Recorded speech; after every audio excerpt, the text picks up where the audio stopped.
Assalamualaikum warahmatullahi wabarakatuh. A'udzubillahi minasyaitonirrajim. Bismillahirrahmanirrahim. Assalatu wassalamu ala asyrafil anbiya'i wal mursalin sayyidina wa maulana Muhammadin wa ala alihi wa ashabihi ajma'in. Amma ba'd.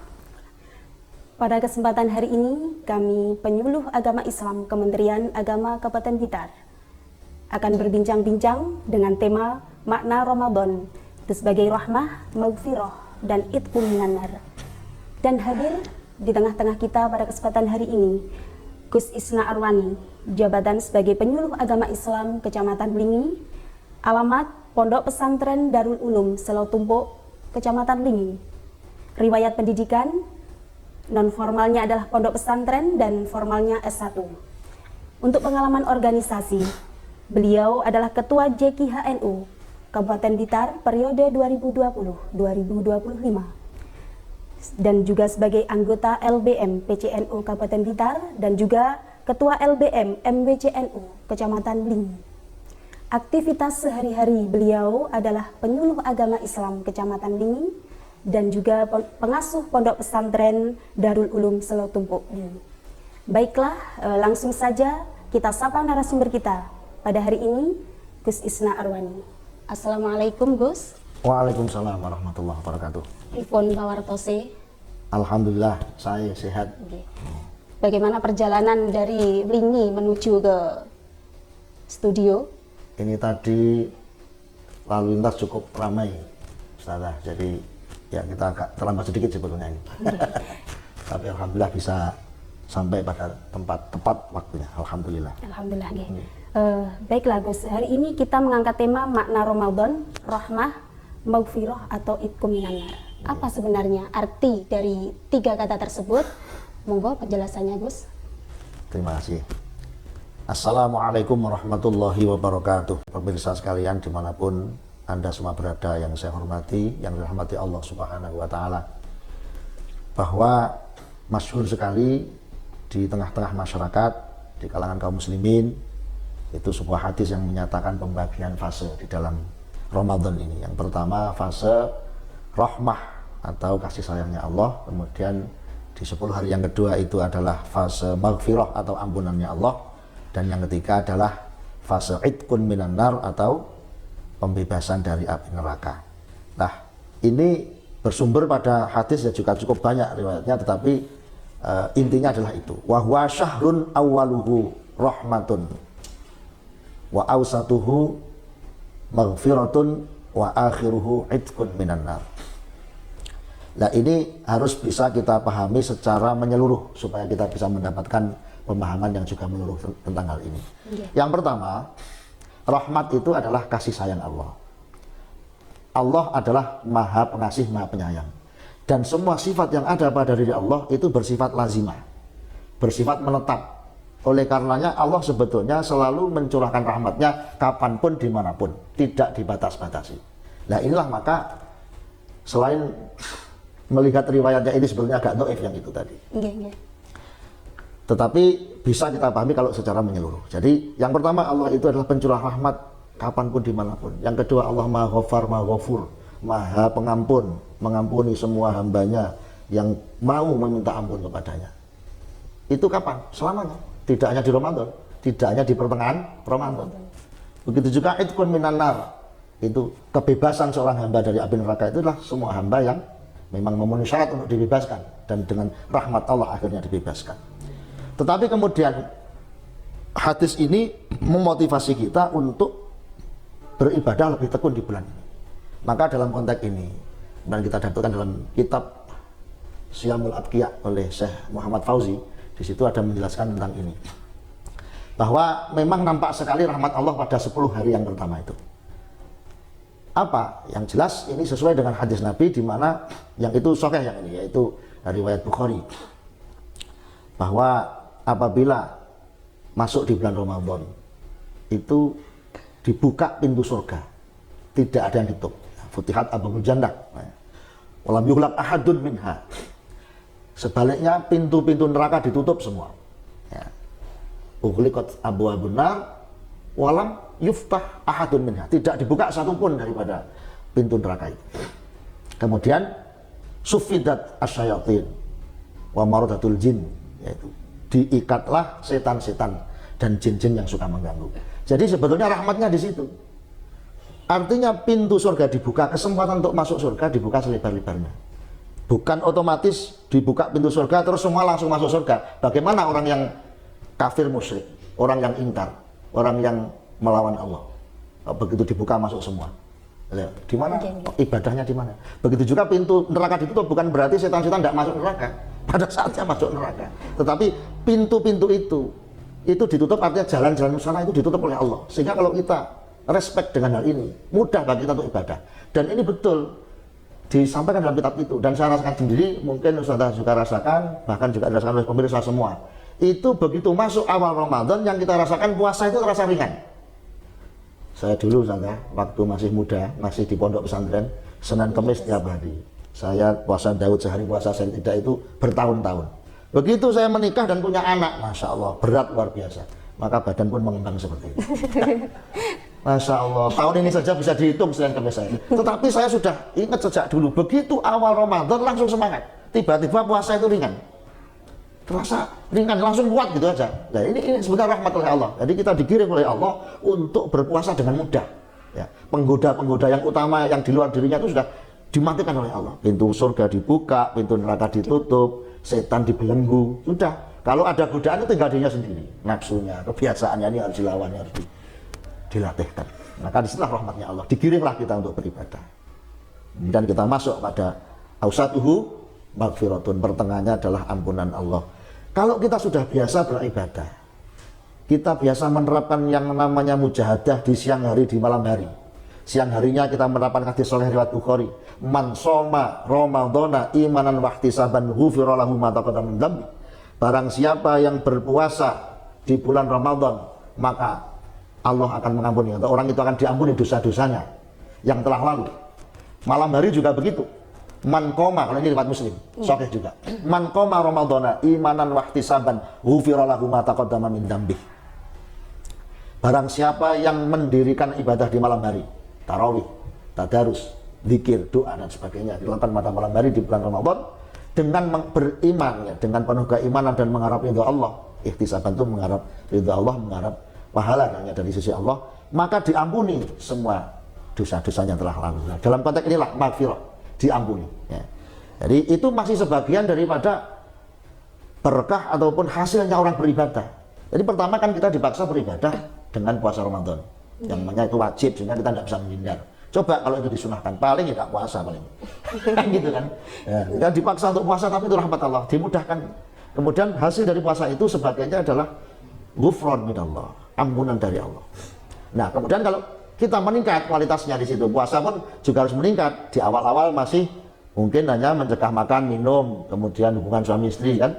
Di yang kedua ini sudah mulai masuk ke ranah tidak menggunjing, ya, tidak melakukan hal-hal yang mengurangi pahala. Penyakit hati. Penyakit hati, ya, masuk omongan-omongan yang kotor, mengolok orang lain dan sebagainya, itu kan berdusta dan sebagainya. Baru yang ketiga lah, kalau ini bisa otomatis kita istiqomah mendapatkan maghfirah Allah dalam ibadah siang dan malam itu, mencapailah kita pada yang terakhir, yaitu itqun minan nar, yaitu pembebasan dari api neraka. Nah, sekali lagi yang dimaksud itqun minan nar itu adalah pintunya yang dibuka untuk dibebaskan, bukan tiba-tiba. Terbukti apa? Justru di malam yang terakhir itulah Rasulullah tidak tidur. Ibadahnya Rasulullah di malam yang terakhir, di 10 hari yang terakhir itu lebih hebat, lebih semangat, lebih bahasa Jawa ini peng-pengan daripada awal dan tengah. Coba, mestinya kalau sudah jaminan dibebaskan dari neraka kan pola pikirnya maksudnya kan tidak usah, santai sudah, kita sampai pada hari yang ke-10, hari yang ketiga sudah dibebaskan, sudah santai saja lah, aman, sudah tidak akan masuk neraka. Tapi bukan itu, kesempatannya dibuka, lalu kita meraihnya dengan sepenuh semangat, sepenuh kekuatan. Rasulullah tahajud sepanjang malam, juga membangunkan istri-istrinya sepanjang malam. Kemudian mengharapkan Lailatul Qadar. Nah, di mana sebenarnya Rasulullah pernah diberitahu Lailatul Qadar itu, cuma waktu itu ada sahabat yang berselisih, sehingga Rasulullah tadinya kata Rasulullah, ya, sabda Rasulullah tadinya mau saya berikan tahu, tapi gara-gara kalian berselisih saya jadi lupa. Ya sudah, pokok dicari aja di 10 hari yang terakhir. Nah, Dalam riwayat lain lebih jelas ya pada hari-hari yang ganjil. Tapi semakin jelas akan semakin mengkhawatirkan. Katakanlah Rasulullah ini jelas tanggal 27. Karena ada ulama yang mengotak-atik. Inna anzalnahu fi Lailatul Qadar itu. Lailatul Qadar itu adalah 9 dalam surat Al-Qadar disebut 3 kali. Nah, ini isyarahnya menurut para ulama yang berpendapat tentang itu bahwa Lailatul Qadar itu terjadi 27. Nah, hitung-hitungannya tadi Lailatul Qadar itu hurufnya 9 dan kemudian diulang 3 kali dalam surat Al-Qadar. Nah, maka itu diputuskan enggak 27, 3 kali 9 27. Itu ada yang seperti itu. Ada yang riwayat Imam Syafi'i itu tanggal 21 dan sebagainya. Itu akhirnya justru tidak jelas itulah yang menjadikan nikmat bagi kita. Mengapa? Akhirnya karena tidak tahu ya, semangat terus menerus. Oh jangan-jangan nanti malam 21, jangan-jangan malam 22, jangan malam 23. Akhirnya kita justru menjadi hamba Allah yang sempurna di situ, sehingga tidak sekedar yang hitung-hitungan dengan Allah itu. Kalau dikasih pahala semangat, kalau tidak. Kehambaannya itu kurang. Kalau kita memang menghambakan seharusnya yang tulus dan sepenuh hati. Ya Gus. Jadi tadi ada sebagian orang yang mempermasalahkan ya, hadis tentang pembagian Ramadan menjadi 3 bagian ini. Yang 10 hari pertama adalah rahmah atau kasih sayang, terus 10 hari yang kedua adalah maghfirah atau pengampunan, dan 10 hari terakhir yaitu itqu minan nar atau pembebasan dari api neraka. Bagaimana sebenarnya kedudukan hadis ini? Terima kasih Ustazah. Jadi hadis ini kalau menurut Ibnu Khuzaimah itu sahih. Makanya hadis itu disebut di dalam Sahih Ibnu Khuzaimah. Namun Imam As-Suyuti mengatakan itu dhaif, dan yang paling istilahnya keras itu Albani. Syekh Albani itu memang Wahabi, ada dekatnya Wahabi. Itu langsung mungkar. Tadi kalau ulama-ulama kita semuanya maksimal hanya di dhaif. Jadi ada yang sahih, ada yang maksimal paling rendah itu dhaif. Kalau kita memegang dhaif sekalipun, itu semua ulama mengatakan hadis yang dhaif bisa digunakan untuk fadhailul amal, untuk keutamaan amal, di mana itu tidak berdampak pada hukum, misalnya sampai menjadi hujah, ini halal, ini haram, ini wajib, ini makruh, tidak sampai segitu. Juga tidak berdampak secara pokok ke usuluddin, yaitu tentang misalnya ketuhanan Allah bersifat demikian itu tidak segitu. Tapi ini kan motivasi untuk beramal. Dan ternyata tadi juga bersesuaian dengan hadis-hadis yang sahih. Dari yang pertama tentang maghfirah tadi kan sudah sesuai. Pertama rahmah ya, rahmahnya Allah dimudahkannya kita untuk berpuasa. Seandainya tidak ada rahmat Allah, kita tidak puasa. Itu kita bisa puasa itu adalah rahmat Allah. Kemudian di dalam maghfirahnya tadi ghufira lahu mata kota dambinya, itu yang sahih. Kemudian yang terakhir itu ada hadis lain yang juga sahih, itu itqun minan nar itu ada nih, lahu lillahi al-utaqa'u minan nar, lillahi utaqa'u minan nar wa dzalika fi kulli lailatin ay min Ramadan. Jadi bagi Allah itu memiliki orang-orang yang dibebaskan dari api neraka, dan itu terjadi pada setiap malam. Tapi kalau kita pahami seperti yang saya sampaikan, sebetulnya Allah membebaskan orang dari api neraka itu ya tidak terbatas Ramadan, bahkan kapanpun ketika orang itu memenuhi syarat-syaratnya, kemudian Allah membuka rahmatnya kepada yang mengampuni, maka akhirnya dengan rahmat Allah orang itu bisa terbebas dari api neraka. Misalnya di masyarakat yang sering kita ada zikir fida, fida itu maknanya kan tebusan. Memang ada hadisnya, barang siapa baca surat Ikhlas dengan ikhlas, baca surat Al-Ikhlas dengan ikhlas, karena Allah semata-mata, itu dia dibebaskan dari api neraka. Nah, contoh seperti itu. Berarti kalau kita mengamalkan itu juga kan bisa dibebaskan dari api neraka. Sehingga apa? Hadis itu kedudukannya adalah kebanyakan ulama mengatakan dhaif. Tapi dhaif tetap beramal, tetap bisa diamalkan, dan meskipun dhaif itu dia didukung oleh hadis-hadis sahih yang isinya searah sejiwa dengan itu, maka boleh diamal. Begitu, Salah. Terima kasih. Ini satu lagi pertanyaan. Bagaimana hubungan nuzul Quran, Lailatul Qadar dan itqu minan nar? Terima kasih. Jadi salah satu keistimewaan bulan Ramadan itu bahwa di dalamnya ada satu malam yang paling mulia. Ini paling nomor 1 dalam umat Islam itu malam itu. Yang kedua namanya malam Nisfu Sya'ban kemarin, itu yang kedua. Yang pertama ini yaitu malam Lailatul Qadar. Nah, disitulah inna anzalnahu. Sesungguhnya aku, Allah maksudnya, menurunkan Al-Quran itu fi lailatin qadar, pada malam qadar. Jadi nuzul Quran itu turunnya Al-Quran, tetapi yang dijelaskan dalam kitab-kitab tafsir itu sebetulnya turun dari langit yang paling tinggi turun ke dari Lauh Mahfud ke Baitul Izzah gitu. Belum turun yang ke bawah, kalau ke bawahnya kan berangsur-angsur. Dimulai di Gua Hira itu pada Rasulullah masuk pertama. Jadi yang dimaksud nuzul Quran pertama itu ya turunnya dari Lauh Mahfud turun ke langit dunia yang sudah siap mau ditransfer ke Rasulullah sesuai perintah Allah. Sedikit dan berangsur-angsur. Nah, malam itu adalah malam yang paling mulia, di malam melebihi atau sebanding dengan 1000 bulan. 1000 bulan itu kalau kita kuruskan kepada tahun dia 83 tahun lebih. Berapa? 3 bulan kalau tidak salah. Tapi ya tidak usah, akhirnya tidak usah gini. Wah kalau begitu saya tak beramal di malam Lailatul Qadar, ya itu sudah tenang-tenang saja, sudah turah. Gitu. Nanti kalau usianya 83 baru amal lagi, nggak begitu. Nggak boleh niat niat untuk menghentikan ibadah, nggak boleh. Dosa diniat itu nggak boleh. Orang mau bertobat tapi sudah niat dosa, ini tobatnya tidak diterima. Contoh, saya tak tobat lah seminggu aja, besok mau dosa lagi, nggak boleh. Niatnya harus tulus untuk selama-lamanya. Soal nanti terjerumus lagi itu sudah usah direncana itu. Orang itu sudah pasti akan sering terjerumus itu, tidak usah direncana aja, sering terjerumus sendiri kok tidak merencanakan barang itu berarti tidak tulus tobatnya kan. Jadi hubungannya begini, malam itu malam yang sangat mulia. Ibadah apapun yang dilakukan pada malam hari itu bernilai 1000 bulan. Dan di situ dibuka pada 10 hari yang terakhir tadi dibuka pintu itqun minan nar. Bagaimana kita menghasilkan itu? Nah, maka kita mencontoh Rasulullah, yaitu Rasulullah mengisi malam-malam itu dengan banyak ibadah, mengencangkan ibadah, makannya sedikit, dan sedikit-sedikit makan. Kalau kita trennya di masyarakat itu kalau Ramadan semangatnya pertama, karena memang rahmat tadinya. Tapi begitu yang terakhir, jamaahnya semakin maju, semakin habis berarti. Tadinya 5 baris, naik 4 baris. Lama-lama sudah menjelang Idul Fitri itu sudah tinggal 1 baris. Kenapa? Sibuk ke mall, tidak ke masjid. Shopping lah itu. Padahal disitulah pintu rahmat itqun minan nar yang terbesarnya di situ. Prosesnya sejak mulai puasa dapat ampunan daripada endingnya akhirnya mendapatkan itqun minan nar itu harusnya di situ dicurahkan kekuatannya seperti yang Allah tuntunkan melalui perilaku Rasulullah SAW. Di mana beliau mengajak keluarganya, istrinya dibangunkan semua. Nanti ayo tahajud. Nah itulah, jadi hubungannya begitu. Jadi rahmat terbesar daripada di bulan Ramadan itu ada di nuzul Quran pada Lailatul Qadar itu. Pas nuzul Qadar itu yang disebut malam Lailatul Qadar, dan kita menyambutnya adalah dengan memperbanyak ibadah. Khususnya di Natal itu kan mohon ampun yang banyak itu ya. Jadi kalau ketika Aisyah mengatakan, ya Rasulullah kalau saya menemui Lailatul Qadar itu saya baca apa? Doa.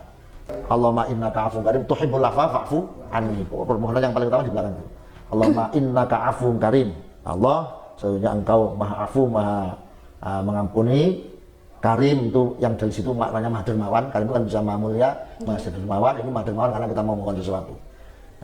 Fa'fu anni.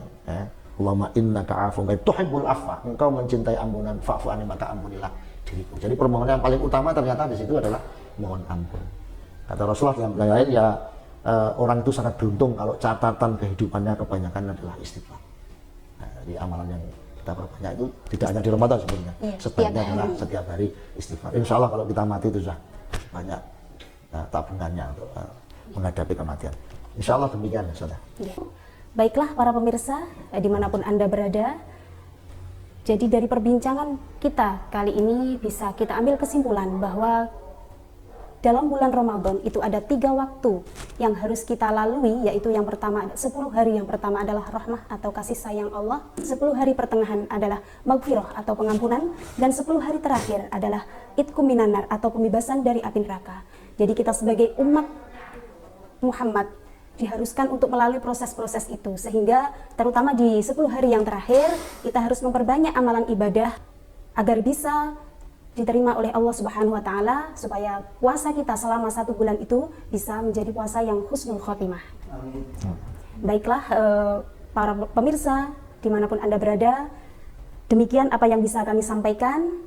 Saya Nuria Masruha dan Gus Isna Arwani mohon undur diri. Semoga kita semua senantiasa diberi kesehatan oleh Allah dan dipertemukan di bulan Syawal. Terima kasih Gus atas rawuhnya. Semoga nanti kita bisa bertemu di lain waktu. Amin amin. Dan masih bisa ketemu Ramadan yang akan depan. Iya, amin amin amin. Terima kasih pemirsa. Dari saya ada kurang lebihnya mohon maaf. Wallahul muwaffiq ila aqwamit thoriq. Wassalamualaikum warahmatullahi wabarakatuh. Waalaikumsalam warahmatullahi wabarakatuh.